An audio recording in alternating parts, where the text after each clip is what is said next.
Olá, meus amigos, tudo bem com vocês? Professor Arley, mais uma vez falando. Sejam bem-vindos. Vamos continuar um assunto importante que nós já iniciamos na aula passou, o assunto denominado intervenção de terceiros, certo? Nós vamos fazer agora questões envolvendo as outras modalidades de intervenção de terceiros, porque as intervenções de terceiros são temas muito recorrentes em concursos públicos. E é comum que caiam questões nessa matéria e que os alunos se confundam, porque é uma matéria que exige algum conhecimento, eu diria, um pouco mais profundo, né? Nós já vimos a denunciação da lide, que é um tipo de intervenção de terceiros que é utilizada quando é preciso se chamar para a relação processual o garante, ou seja, aquele que exerce o papel de segurador, né? Aquele que vai ter que arcar quitando o direito de regresso do perdedor na lide principal, certo? E nós vamos agora ver outras formas de intervenção de terceiros, porque houve mudança na estrutura do novo CPC em relação às intervenções de terceiros, com relação ao que tinha antes, no antigo CPC de 1973.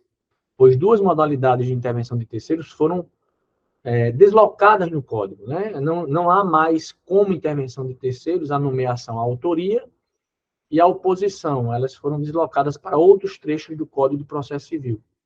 A oposição virou um procedimento especial, inclusive. Então, e vieram duas novas formas de intervenção de terceiro, que é o incidente de desconsideração da personalidade jurídica e o amicus curiae, que eu ainda não abordei com vocês. Então, essa questão primeira que nós vamos analisar agora vai permitir que nós estudemos todo esse tema e vocês saiam daqui, né, após essa aula, com alguma segurança. Eu vou até aumentar aqui o zoom, ver se fica melhor para vocês. E vamos à questão, certo? 205%. Beleza. Doutores, nós temos aí no enunciado o seguinte: o Código de Processo Civil regulamenta diversas intervenções de terceiros. Na verdade, são 5, certo? São 5 intervenções de terceiros regulamentadas no novo CPC.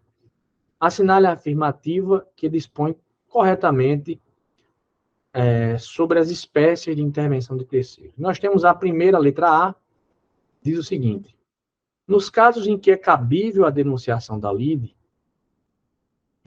nós vimos na aula 12.1, esta é obrigatória, sob pena de perda do direito de regresso.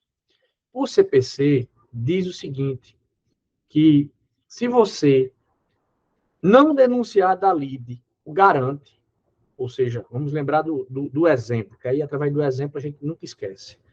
Eu bati no veículo de um terceiro, A bateu no veículo de B. B vai processar A para que A pague o dano que ocorrido no veículo de B. No veículo de B. A vai ter que pagar o dano no veículo ocorrido de B. Beleza, beleza. Só que A tem um seguro, tem uma relação contratual com a seguradora. E A pretende chamar a seguradora, denunciar ela da lide, para que ela participe do processo, tentando diminuir, agilizar o recebimento do seu direito de regresso, caso A perca a ação.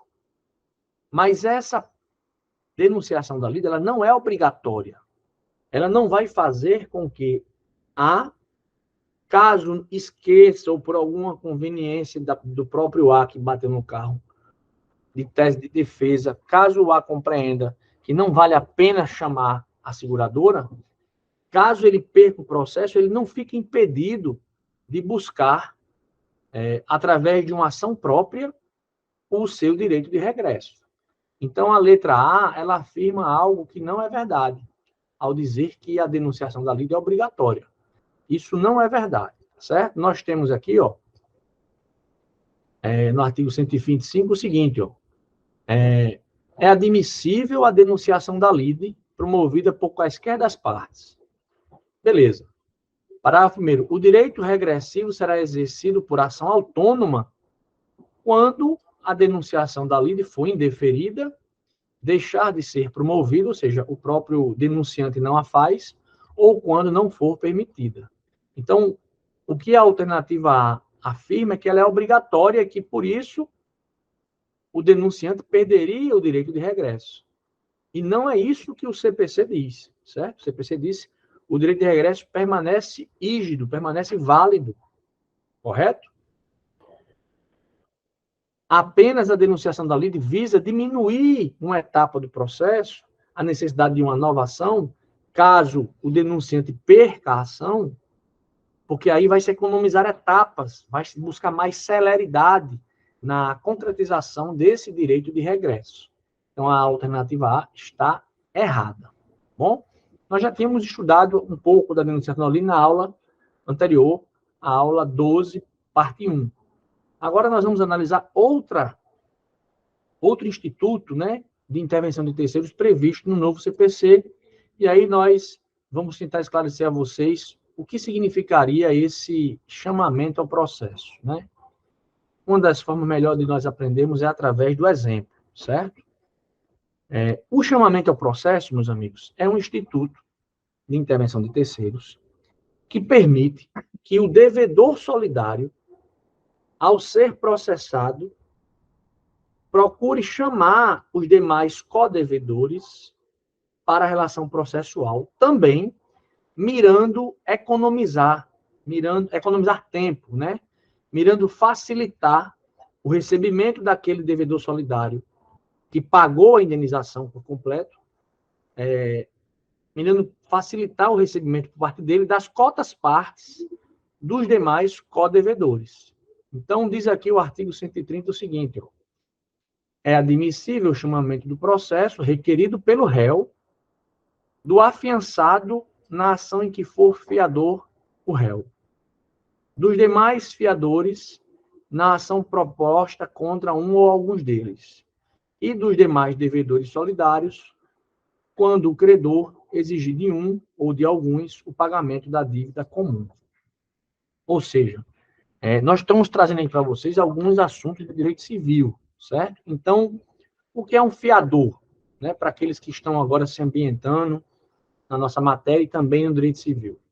O fiador é um indivíduo que assume a despesa do devedor principal, caso o devedor principal não pague a despesa.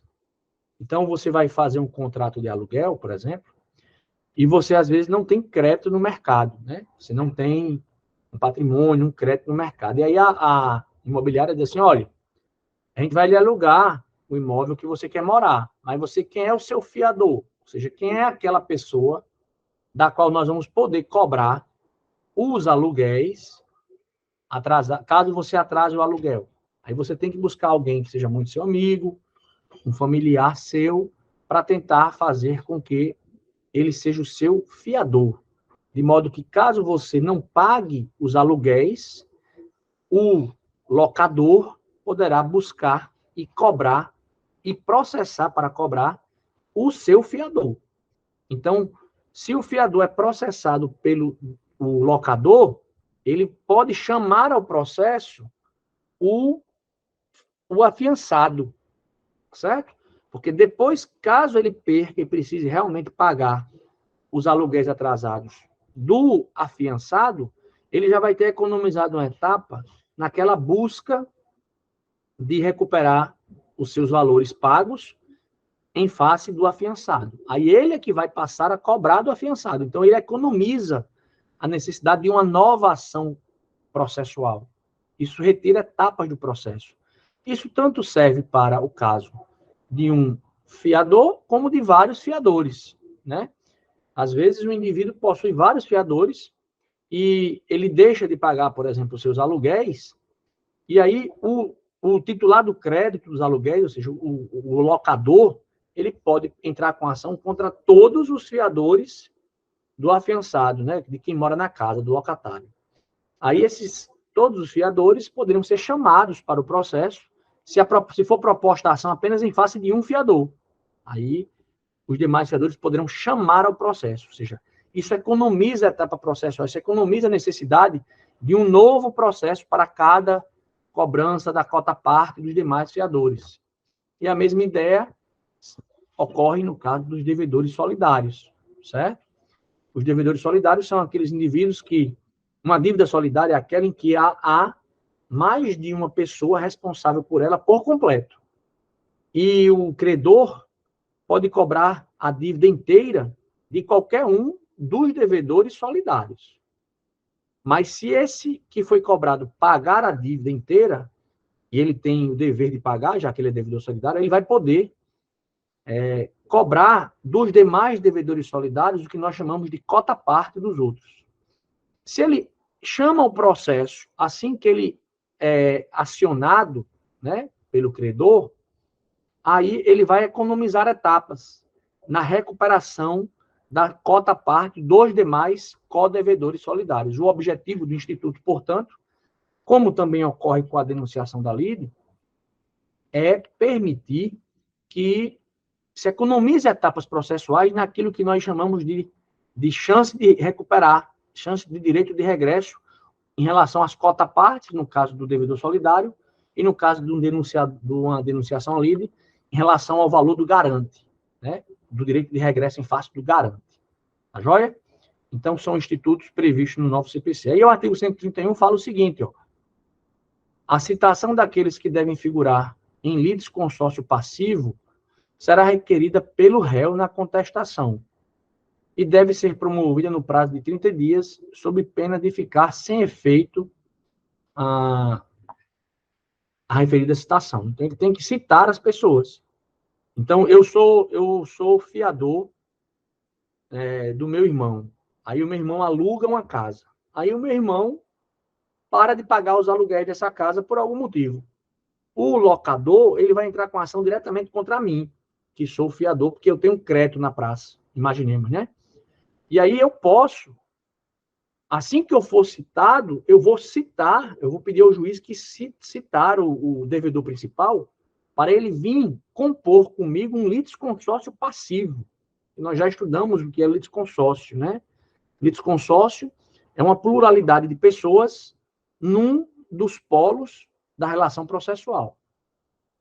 E aí nós vamos citar o devedor principal para que ele fique ao nosso lado, num litisconsórcio passivo, respondendo toda a ação, de modo que se ao final eu tiver que, de fato, pagar o valor dos aluguéis ao locador, eu já tenho economizado etapas naquilo que eu iria cobrar do devedor principal. Isso é o chamamento ao processo.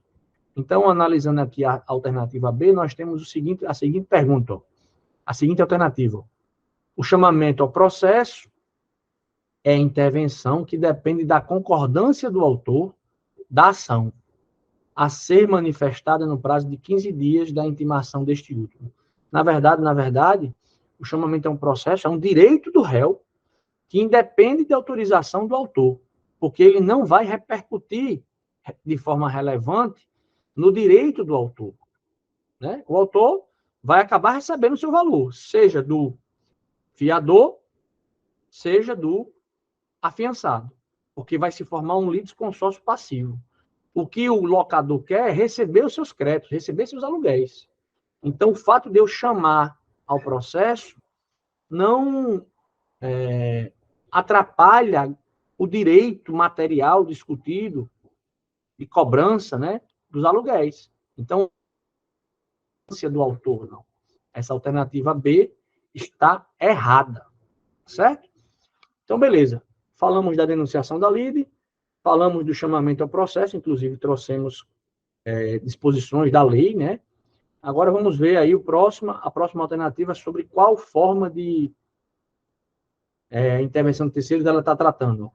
Diz a letra C, somente é admissível a participação de pessoa jurídica na qualidade de amicus curiae, mas não de pessoas naturais, certo? Então, nós vamos agora ver o que é amicus curiae. Professor, eu nunca ouvi falar nisso. O que seria isso, professor? Amicus curiae. Essa expressão amicus curiae, meus amigos, ela é uma expressão latina que quer dizer amigo da corte, certo? E o amicus curiae era um instituto utilizado muito no controle concentrado de constitucionalidade, já era autorizado no nosso ordenamento jurídico, mas não era autorizado no CPC. Então, o novo CPC trouxe essa forma de intervenção de terceiros em que o juiz, de ofício, ou a requerimento de algum dos interessados em contribuir com o Poder Judiciário na busca da melhor solução de mérito, pode intervir no processo, mesmo sem ser parte, para ajudar, muitas vezes, com seu conhecimento técnico, com as suas teses jurídicas, com o seu conhecimento científico, com a sua experiência, com o seu know-how em determinada matéria, de modo que o juiz pode solicitar de ofício essa ajuda desse amigo da corte, ou pode receber, ou seja, pessoas interessadas em contribuir com a solução do processo, podem se habilitar, podem requerer participar do processo como amicus curiae, amigo da corte, certo? Então, vamos dar uma lida rápida aqui nas disposições do amigo da corte. Ó. Diz aqui o artigo 138, o juiz ou relator. Quando o CPC estiver falando um juiz ou relator, porque isso pode acontecer na primeira instância, em que nós temos um juiz único, né, um juiz singular, ou na segunda instância, em que nós temos órgãos colegiados, mas cada processo é designado para um relator. Esse relator vai presidir toda a instrução do processo, se for o caso, vai decidir as questões liminares, os pedidos incidentais, sempre sendo possível se levar essa decisão do autor nesses pedidos incidentais para o órgão colegiado por meio de um recurso chamado agravo. Bom? Beleza, aí diz o artigo 138 do CPC. O juiz ou relator, considerando a relevância da matéria, a especificidade do tema objeto da demanda ou a repercussão social da controvérsia, poderá, por decisão irrecorrível, de ofício ou a requerimento das partes, ou de quem pretenda manifestar-se, solicitar ou admitir a participação de pessoa natural ou pessoa jurídica, órgão ou entidade especializada, com representatividade adequada no prazo de 15 dias da sua intimação. Então, o juiz chama o amigo da corte, chama o interessado, que pode ser uma pessoa jurídica ou uma pessoa natural, que tenha know-how sobre aquele assunto, que está sendo debatido no processo, que possa contribuir na solução desse processo de tamanha relevância social, ajudando o juiz, levando mais conhecimentos a ele, para que ele possa formar o seu juízo de melhor forma possível e alcançar a melhor solução de mérito. Tá joia? E aí diz aí também o parágrafo 1º. A intervenção de que trata o caput não implica alteração da competência, nem autoriza a interposição de recursos, ressalvadas a oposição de embargos de declaração, na hipótese do parágrafo 3º, que está aqui descrito, certo? Que diz: o amicus curiae pode recorrer à decisão que julgar o incidente de resolução de demandas repetitivas, ou seja, somente no caso de incidente de resolução de demanda repetitiva e no caso de embargo de declaração é que o amicus curiae ele vai poder recorrer, porque o amicus curiae não é parte. Então, ele não tem interesse na lide, no sentido de buscar o direito material discutido, né? Agora, ele é um indivíduo que tem uma boa formação, pode ser uma pessoa física, uma pessoa jurídica, uma pessoa natural, uma pessoa jurídica, e pode contribuir levando o seu know-how, o seu conhecimento técnico, a sua ciência, certo? Para ajudar ao juiz a formar o seu convencimento e proferir uma decisão de mérito mais segura. Então, a alternativa C diz o seguinte, ó, que somente é admissível a participação de pessoa jurídica na qualidade de amicus curiae se forem pessoas jurídicas, né, e não pessoas naturais. Na verdade, nós vimos, por expressa disposição do CPC, no seu artigo 138, que é possível, sim, a participação de pessoa natural. Então, essa alternativa também está errada. Joia, meus amigos? Tomara que eu esteja me fazendo entender, certo? Mas quem tiver dúvida, já disse algumas vezes, repito, pode enviar o e-mail para profarleysouza@gmail.com, que eu respondo todos os meus e-mails. Às vezes a demanda é um pouco grande, eu não respondo no mesmo dia. Mas os e-mails que chegam na minha caixa de entrada, eu estou sempre zerando, certo? A cada 1 ou 2 dias eu zero o que entrou de perguntas. Então, podem me perguntar, bom? Mas, em resumo, né, traduzindo para uma linguagem coloquial, o amicus curiae é uma forma de intervenção de terceiros, ou seja, ele não é parte do processo, certo? Que é chamado pelo juiz ou que pode se habilitar, requerer a sua participação naquele processo, para, através do seu conhecimento, do seu know-how, da sua vivência, da sua experiência técnica, levar ao juiz teses ou conhecimentos que permitam ao juiz, recebendo essas informações do amigo da corte, proferir uma decisão mais segura, né? Uma decisão de maior qualidade, uma decisão de mérito de maior qualidade. Tranquilo, né? Beleza, então vamos agora para a questão, para a letra D de dado. Diz a letra D de dado o seguinte, ó.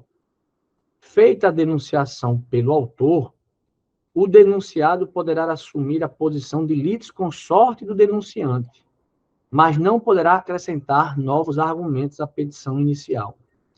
Quando nós estudamos a denunciação da lide, inclusive na aula passada, quando eu detalhei um pouco mais, nós percebemos que o denunciado, ele não é parte no processo.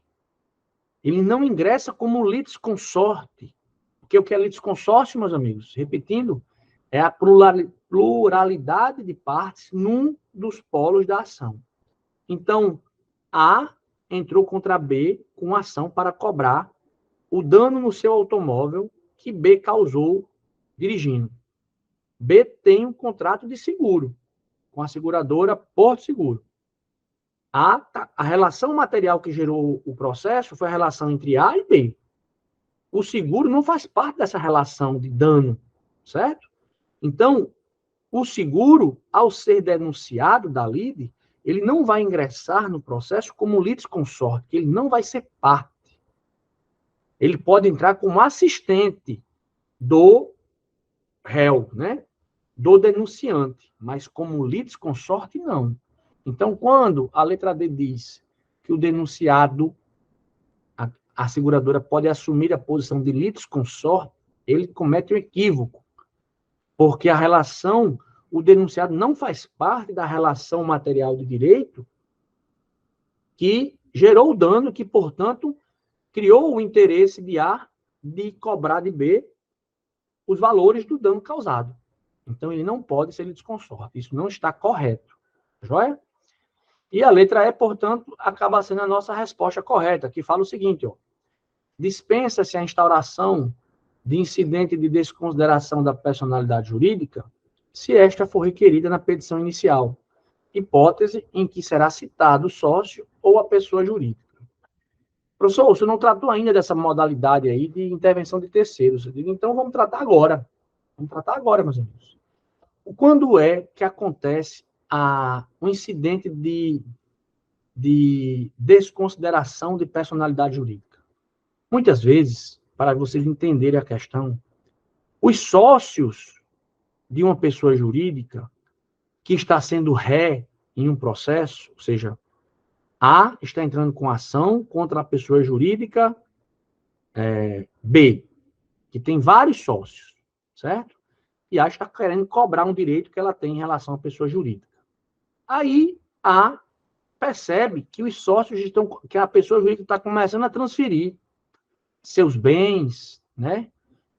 Ou então que os sócios estão todos os numerários, toda a riqueza que está entrando na pessoa jurídica está indo sempre para os sócios e nada está ficando na conta da pessoa jurídica. Então, A vai dizer, puxa vida, se eu continuar assim, lutando com essa pessoa jurídica e ela não tem patrimônio, todo o patrimônio está sendo destinado, alienado, afastado para os sócios, eu nunca vou receber o meu dinheiro, o meu crédito. Então, eu posso pedir no processo que o juiz afaste a personalidade jurídica para que eu possa alcançar o patrimônio dos sócios e aí sim ter garantido o meu ressarcimento do dano que eu tive. Então, o incidente serve para isso. E ele pode ser solucionado, ele pode ser pedido, né, solicitado de forma incidental, ou seja, já durante o caminhar do processo, mas ele também já pode ser peticionado no início do processo, já na petição inicial, se o autor entender que aquela pessoa jurídica é uma pessoa jurídica de fachada, e que, de fato, todo o patrimônio, toda a riqueza que aquela pessoa jurídica manipula, ao invés de ficar designada para ela, a pessoa jurídica, como patrimônio dela, sempre é alienado para o patrimônio dos sócios. E, com isso, os sócios protegem o seu patrimônio, colocando a pessoa jurídica na frente para impedir, né, já que a pessoa jurídica, o patrimônio da pessoa jurídica não se confunde com o patrimônio dos sócios. Então, eles criam uma barreira de proteção em face do seu patrimônio. Isso é uma estratégia ilegal, mas que pode vir a acontecer, e acontece muito, certo? E aí, a parte, para ter garantido o seu direito e ter efetividade do direito material que ela deseja, ou seja, de ganhar o processo e levar o direito, ela pode incidentalmente pedir a desconsideração da personalidade jurídica, porque ela vai poder cobrar diretamente do patrimônio dos sócios, ou ela já pode ingressar com o processo diretamente com esse pedido. E aí, quando ela faz isso, logo na petição inicial, não se precisa instaurar um incidente processual. Essa instauração de um incidente processual, muitas vezes, cria novos autos, né? Cria um caderno processual próprio, um caderno processual incidental. Tá bom?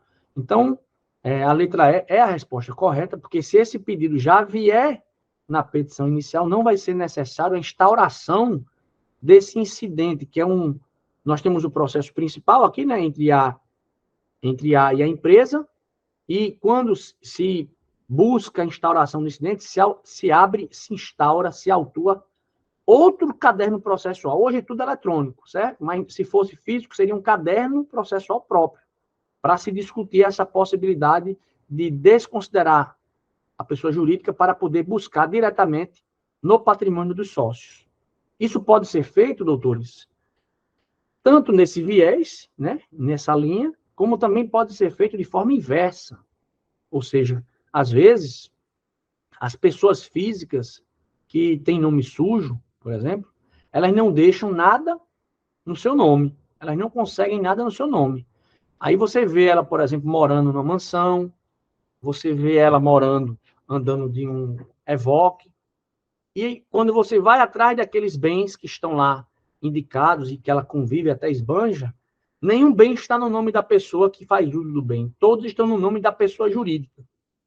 E aí essa pessoa que tem um nome sujo na praça não paga nenhum dos seus credores. Todo mundo entrando com ação contra ele, ninguém recebe. E ele vivendo de forma abonada, abastada, né? E aí, por que você não consegue achar nada no nome dele? Porque ele coloca tudo no nome de uma pessoa jurídica, porque ele é sócio. Então, você também pode pedir a desconsideração inversa da personalidade jurídica. De modo que você, para poder evitar esse procedimento que alguns fazem, você pede ao juiz que afaste a personalidade e permita ingressar não só no patrimônio do réu, que é o devedor que tem um nome sujo, mas também no patrimônio da pessoa jurídica da qual ele é sócio, para você poder ter garantido o seu direito de indenização, certo? O seu direito pecuniário. Então, essa é uma estratégia que você pode usar através do incidente de desconsideração da personalidade jurídica. Tá bom? Isso acontece, está autorizado pelo nosso CPC.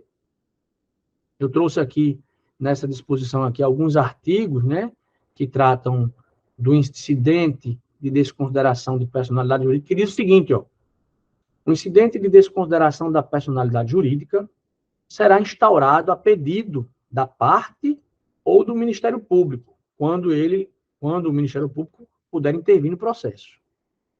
O pedido de desconsideração da personalidade jurídica observará os pressupostos previstos na lei, que tem a ver com isso, né? Que é aquela percepção de que a parte está escondendo o seu patrimônio, usando da pessoa jurídica para impedir a concretização do direito do autor. Em resumo, o requisito é esse, certo? Beleza, aí aqui o parágrafo 2º diz assim, ó, aplica-se o disposto neste capítulo a hipótese de desconsideração inversa da personalidade jurídica, que foi o segundo caso que eu expliquei. Quando o devedor principal é uma pessoa física, mas que não tem nada no nome dele. Agora anda de evoque, aí você vai atrás para penhorar o evoque, para pagar um débito que ele tem, o evoque está no nome da empresa. Você tenta hipotecar o imóvel do indivíduo, o imóvel é no nome da empresa. E aí o credor percebe que ele está escondendo o seu patrimônio de fato, que ele usa no dia a dia, né? Por meio de uma pessoa jurídica. Então você pode pedir a desconsideração inversa da personalidade jurídica. Tá bom? Ainda diz aqui o artigo 134 do CPC. O incidente de desconsideração é cabível em todas as fases do processo de conhecimento. Também é cabível no cumprimento de sentença e também é cabível na execução forçada de título executivo extrajudicial. Ou seja, você pode pedir isso em quase todas as fases do processo, porque o objetivo do processo moderno é garantir o direito material da relação jurídica, concretizar o direito material que está em discussão. E esses instrumentos, esse incidente de desconsideração da personalidade jurídica é uma ferramenta para tentar, ao final do processo, entregar, satisfazer o direito do autor, que nesse caso terá o direito e não será impedido de satisfazer o seu direito em virtude de subterfúgios por parte do réu, né, utilizado por parte do réu. Tá joia? Aí diz ainda o artigo 134 o seguinte, parágrafo 1º, a instauração do incidente será imediatamente comunicada ao distribuidor para as anotações devidas. Essa comunicação é feita para que o distribuidor... Veja que o processo começou entre A e a pessoa jurídica. E durante o processo se percebeu que a pessoa jurídica não podia quitar as suas obrigações.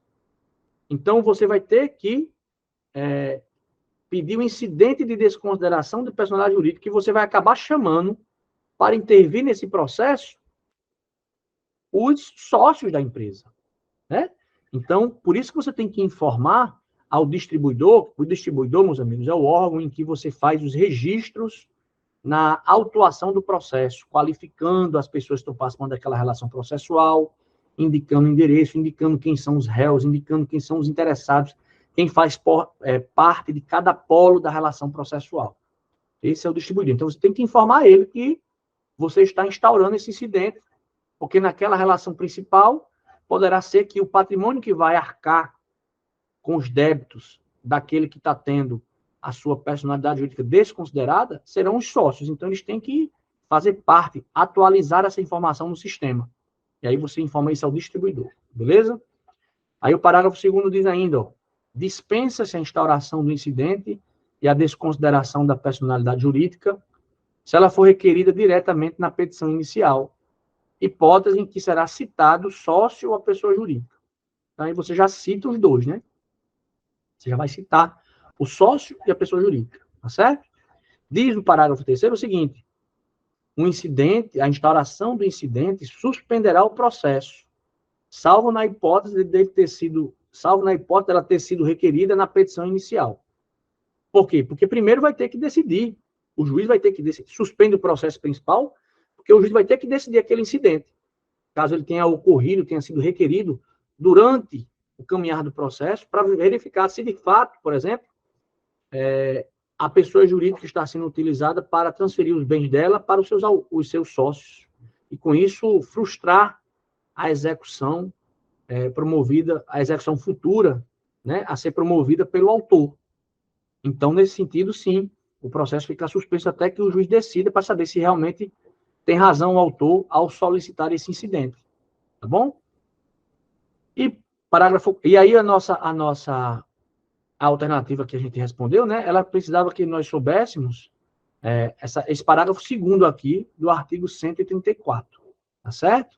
Que ela é a redação praticamente ipsis literis, né, do artigo 134. Tá bom, meus amigos? Então, com isso, nós finalizamos essa questão. E aí, como dica a vocês, eu digo o seguinte, vocês precisam ler pelo menos uma vez todas as disposições que for do capítulo do CPC tratando de intervenção de terceiros, porque é uma matéria que cai muito, tá bom? Cai muito. E vocês lendo uma, duas, três vezes, vocês vão assimilando. Aí vocês leem uma ou duas, três vezes, não são muitos artigos, certo? E depois vocês voltam para cá para assistir essa aula e ver essas questões. E eu também já encaminhei, né, uma lista aí com 51 questões sobre todo o curso que nós estamos fazendo, para que vocês treinem depois sozinhos. Aí vejam quantas erraram e voltem para a aula onde isso foi tratado. E aí vocês vão aprendendo, refazendo, porque estejam certos da prova de vocês.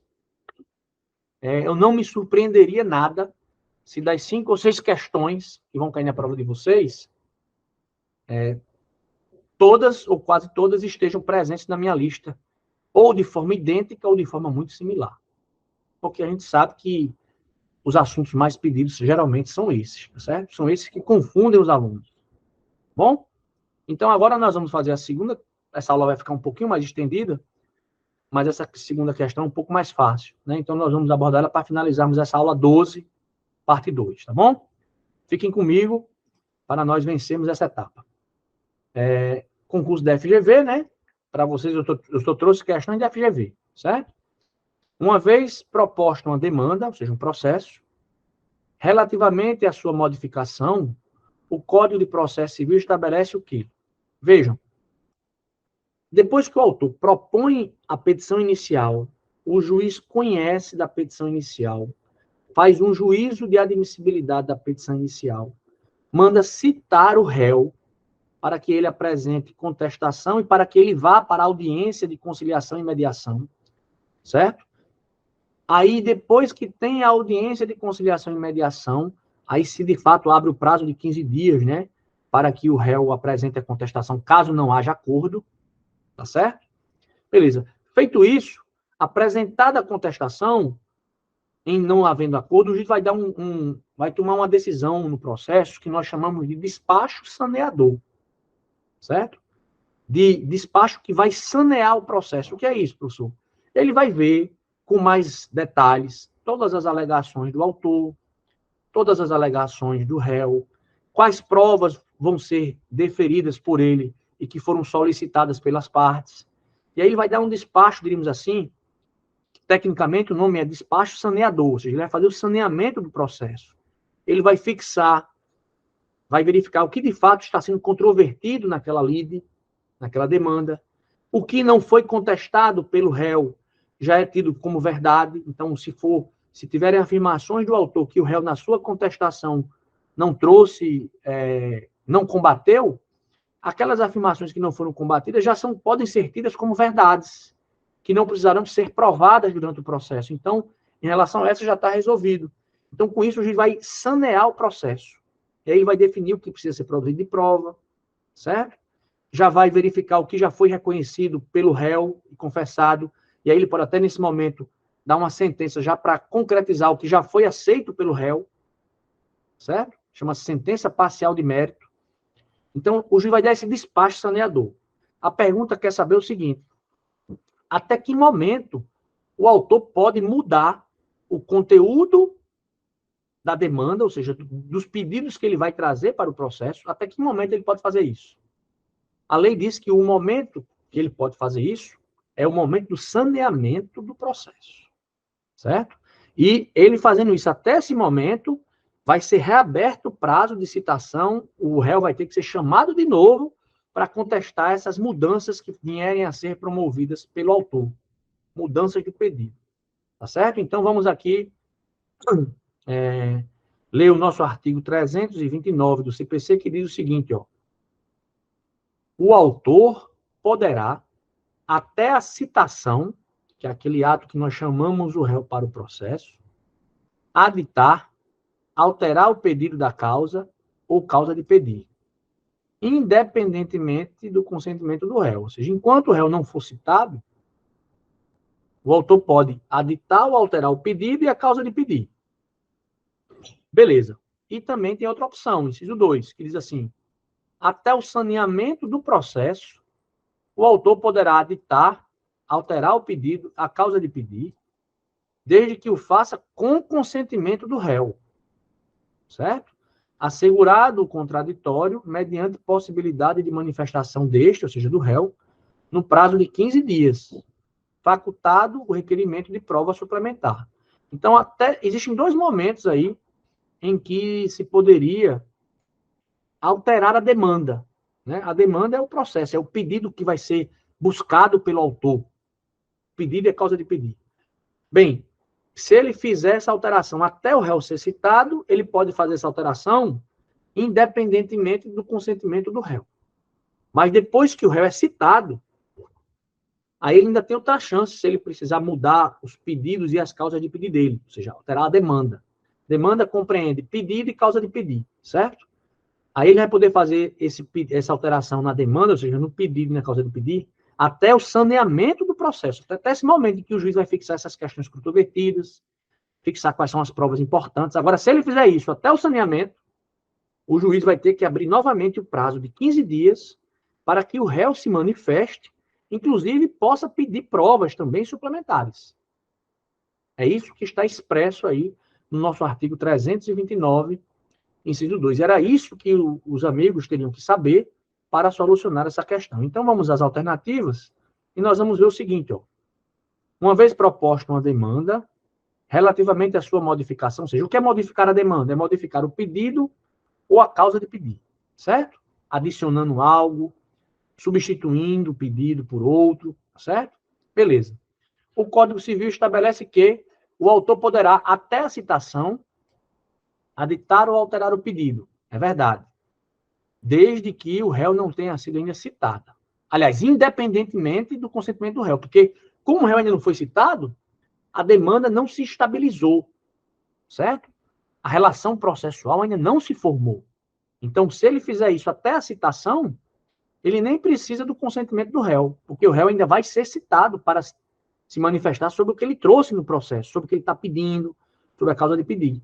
Então, se ele fizer até a citação, não precisa do consentimento do réu. Agora, se o réu já tiver sido citado, ou seja, a relação processual já se estabilizou, já se confirmou, já se completou, aí ele não vai mais poder alterar a demanda, a não ser que ele faça isso até o juiz dar um despacho saneador e o réu consinta, e o réu deixe. Tá bom? Aí o réu deixando, o réu vai ser notificado para em 15 dias apresentar as alegações contraditando, né? Rebatendo as alterações feitas na demanda pelo autor. Tá joia? Então é isso. Então a letra A está errada por causa que diz que isso poderia ser feito desde que houvesse consentimento do réu. Na verdade, pode ser feito, se for até a citação, sem o consentimento do réu. Aí aqui nós dizemos também aqui, ó, poderá fazer isso até a citação, aditar ou alterar a causa de pedir, mediante consentimento do réu. Ele pode alterar o pedido e a causa de pedir, mas se for até a citação, ele não precisa de consentimento do réu, como nós vimos aqui no inciso 1 do artigo 329. Tá bom? Beleza. Então vamos agora para a letra C. Fala assim, até o saneamento do processo. Olhe, está indo bem. Aditar ou alterar o pedido. Pode aditar ou alterar o pedido e também a causa de pedir, com consentimento do réu, assegurado o contraditório. Muito bom. Muito bom. É exatamente essa, né? Apesar de ter ficado incompleta aqui, porque ele pode alterar não só o pedido, pode alterar o pedido e a causa de pedir, mas isso aqui não está mentindo, não. Isso aqui está certo. Certo? A letra D fala assim, alterar após o saneamento do processo. Aí não pode. Após o saneamento do processo, acabou-se. Relação processual está totalmente...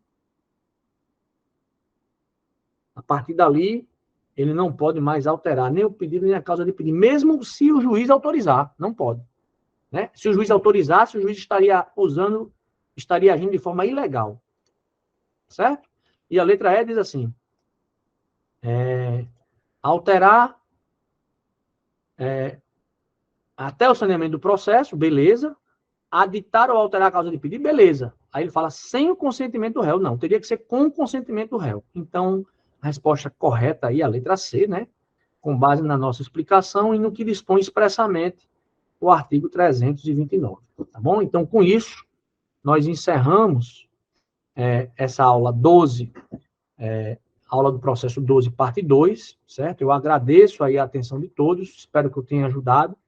Qualquer dúvida, vocês podem me perguntar através do e-mail profarleysouza@gmail.com e eu responderei lá, terei o maior prazer em ajudá-los. Tá bom, meus amigos? Repito a importância de assistir essas aulas e, quando houver dúvida, ir buscar ler o respectivo capítulo da nossa apostila, tá bom?